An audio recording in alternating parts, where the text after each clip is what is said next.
What's going on, Jerome's Beautiful Friday, back at a disclosed location. It's time for another Vikings news dump. He sees you when you're pooping. That's right. So producer Allie is putting these together. I don't know if you can focus and enhance. Jerome Army hats in the crispy white. I don't know. White hats don't really do it for me. I feel like a referee. I don't know, man, but they're really damn good. They're really damn comfortable. Plus, I feel like this is the perfect boating / lake hat, right? So white is reflective, as well as you got the mesh on the back. It's good. It's very breathable, man. So go check those out. I think they'll be in the store in a hot second. Links are down below. So starting off. I got to start off with something that's not going to annoy me because we're going to get back into the tampering thing again, even though we did a full video on it yesterday. But Sling and Sam Darnold posted on the gram golf outing with some of his new teammates, which I think this took place a couple weeks ago. But either way, it's good to see Darnold really ingratiating himself with the team because he is probably going to be quarterback one this year. So left to right, I don't know the guy on the left. It's probably going to be embarrassing. Maybe it's the kicker or something. I don't know. But maybe it's just a dude. Maybe it's a golf pro. Who knows? You got Darnold. You got Diamond Dan Feeney looking good with the mullet. You got Garrett Bradbury. Those legs, man. We need... All right, so my calves... Samoan. We need to get a Samoan trainer with Bradbury, man. I believe that's Tanyan next to Bradbury, but I don't know because all tight ends look alike. Hawkinson looking good. Hawkinson feels like he would be a fantastic time golfing. Just get him on a par 3. Then we'll split a case of Busch lattes. It'd be really good. Also, respect the sleeve on that right leg. And then I believe that's Munt, the legend Johnny Munt, and then Brian O'Neill. I understand this might be a forced perspective because I think they're standing in a concave circle, but doesn't Brian O'Neill just look like a giant compared to everyone else? It's weird, man. It's weird, but either way, it's good to go. Now, yes, we talked about these yesterday, but the Falcons basically getting a slap on the wrist with the tampering of Kirk Cousins, losing a 5th-round pick as well as getting a fine. And like I said, hey, didn't really mind. It's whatever because the Vikings weren't in all likelihood getting anything out of this. But the rules are rules, and Kurt admitted to tampering. So I don't know what else anyone has to do. All right. So and they're saying that there wasn't impermissible contact or whatever. Just I don't get it. But I think we all know what happened. Again, hey, 2-tier justice system, man. I feel like it's such a blatant conflict of interest that the Falcons probably should have been punished more just because of the specter of impropriety. But also, the NFL doesn't care. They just don't. It's all willy-nilly. It's the Dolphins lost a 1st-round pick because they sort of talked to Brady and stupid-ass Sean Payton, and they didn't get either. But the Falcons, again, Kurt admitted that there was textbook tampering, and punishment should have been Penix goes back into the draft pool and then the supplemental draft. And also they have to guarantee Kurtz a fully $180 million deal. I feel like that's justice right there. But again, whatever. Something's not whatever. So we're going to have a full video frame by frame Zapruder film breakdown of the trailer for receiver. So quarterback was great last year because we got to see a side of Kurt, and then he just oh yeah, that's all fake. Cool. Anyways, but yeah, Justin friggin' Jefferson covers his entire last season, his struggles with injuries and coming back, and it's going to be fantastic. And yeah, I know that there's other receivers on here, like Amon St. Brown, whatever, George Kittle. Not even a receiver, but that will drop on July 10th, and pretty excited because Jefferson was featured very prominently on the trailer, and I think that these documentaries they do resonate nationwide and worldwide. So I think Jefferson is obviously already the face of the franchise. I think he could be the face of the league after this, especially after the FU comeback. Actually, could JJ win comeback player of the year? I guess he could if he won JJ 2K. Yeah. I have no transition. But attendance this week at Vikings OTAs, some of the veterans were given time off, and also some non-veterans as well. This is from the Purple Persuasion. Andrew Kramer on Access Vikings talked about players such as Ivan Pace Jr. and Jordan Addison did not attend, as Kramer put it. This looked like a rookie minicamp. Quote, however, you don't see the likes of Ivan Pace or Jordan Addison, so it seems like all the starters said peace for the week. So Ben Gessling, this looked like more like a rookie minicamp practice that we were watching. We did see some second, third, fourth year players, obviously like Lewis C. and Brian Oswald. Now, it's been interesting too. So, a lot of the new free agents hung around. Darnold was there for a couple of days, and then McCarthy and Jaron Hall took over for the last two. But does Pace and Addison need a couple extra days of practice? Meh. But it is good to see, some of the younger guys getting some work. Like the aforementioned Asamoah getting some work in place. Pace, I'm sure that Cashman wasn't there either. Kamu Grugier-Hill probably said deuces too, and some other guys getting some reps in the place of Jefferson and Addison. But yeah, also meh.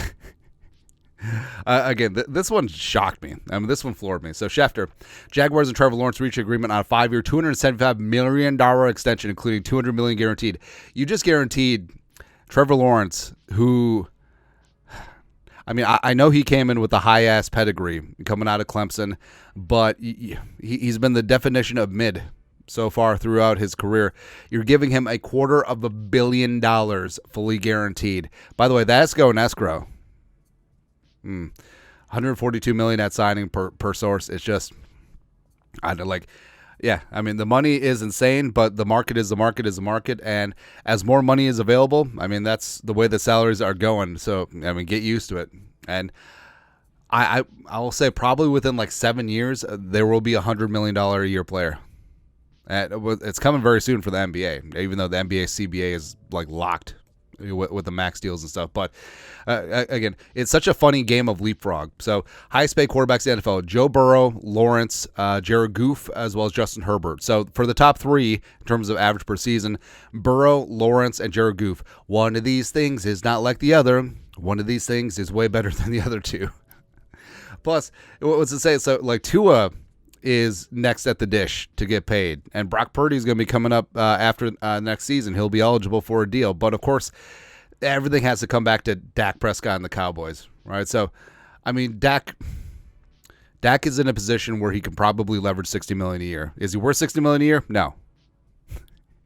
But he's just the next guy to get paid, and that's what happens in the game of leapfrog. And the money has to be dispersed somewhere, but that's a heavy burden, man, because, again, Trevor Lawrence, he's been great in spots. He's been horrible in spots. He's been average in a lot of spots. So now, this is a cross to bear. Now, with this contract, you're expected to drag the Jaguars not only into the playoffs, not only with a fluke comeback win because Brandon Staley's an idiot with the Chargers.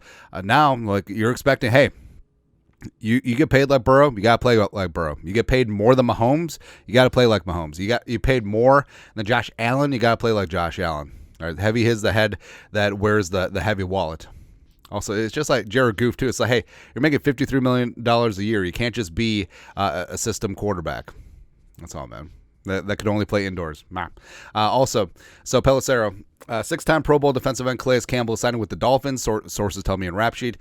Campbell will turn 38 in September, but he's still playing at a high level as he enters the 17th season. Now, yeah, Campbell has been playing solid over the last couple of years, been bouncing around, but he still has that strength. He's got that old man strength, can still set the edge, can still generate a pass rush, and frankly, I've been feeling a lot better about the Vikings defensive interior if they would have landed Campbell, but I get it.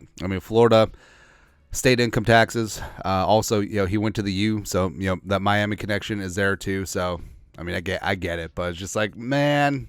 Plus, the deal is going to be really cheap. It's going to be 1 year, $7 million with some incentives. It's just like, we got that, man.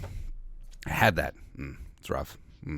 Something's also rough. So Pro Football Focus going through in the offseason, ranking all of their positions, and center came out, and Garrett Bradbury is at 15. So he's almost the prime meridian in terms of starting centers.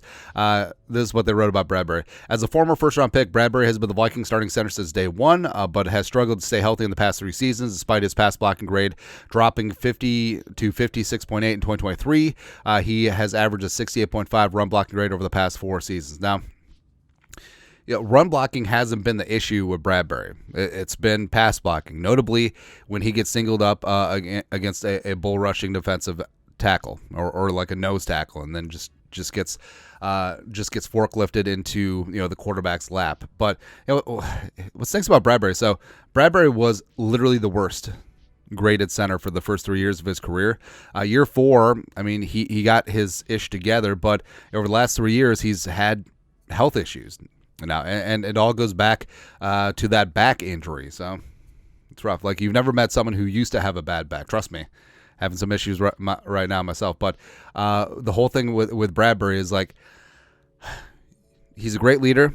He's good at calling protections, and he's lovable in the locker room. The coaches got his coaches respect him. But you just hope that he can just, like, flip a switch, and then all of a sudden just becomes that dude. But we'll see. Lastly, so respect on the edge, something I love. Vikes fan page. Vikings rookie Dallas Turner on Jonathan Grenard. Quote, "We hold each other accountable and we push each other every day. He's taken me under his wing. I'm very grateful to have him in the room. That's big bro for sure." And so the thing I love too is that the Vikings veterans, they're not, well, I mean, this is Grenard's first season, but you know what I mean. They're not scared to help out the younger guys. And, they'll take time. Like Byron Murphy went with McLaughlin after practice. Grenard here with Dallas Turner, Aaron Jones with Ty Chandler and stuff. And you see examples of this all over. And again, it goes back to culture, right? I mean, on one hand, like, if you're a veteran, it'd be your prerogative. It's like, hey, you're trying to take my job, trying to take money out of my wallet, food off my kid's table. I ain't helping you. But no, this is a team. This is a team first and foremost. And Grenard and Turner with Van Ginkel, I mean, they're going to wreck some fools out there. And also, what's great, too, is that Grenard has already come highly recommended, because last year Grenard had a very similar role with Dallas Turner's former Alabama teammate, Will Anderson. Will Anderson went on to win Defensive Player of the Year. A lot of it was because Grenard was on the other side, getting 12 and a half sacks and taking up some attention, too. So I think that it's going to be a spot where it's going to be a fantastic partnership. Like, I'll love Daniil forever, but Grenard and Turner are much better fits for what Flores wants to do. And also, I think that Dallas Turner's ceiling is unlimited. Like, he legitimately has Pro Bowl, All-Pro, maybe even more potential. Like, he's going to be really, really good. Plus, I mean, Grenard's not going to be anyone to sneeze at either. He's going to be really, really good, too. But that's it. That's at Vikings news dump on this beautiful Friday. Hope you feel relieved. That's all, man. You guys know what to do. Skull, production value. Oh, wait. Friday brain fart. Forgot to talk about the Chiefs ring. So, Chiefs, third Super Bowl in whatever years, blah, blah, blah, blah, blah, blah, blah, blah. That's fine. But, yeah, they got their third ring, and, Mahomes cementing his status, climbing up, blah, blah, blah. But I feel like some of these rings are getting too gaudy. You know what I mean? Right? So, also, I think it's funny that they're made by Jostens.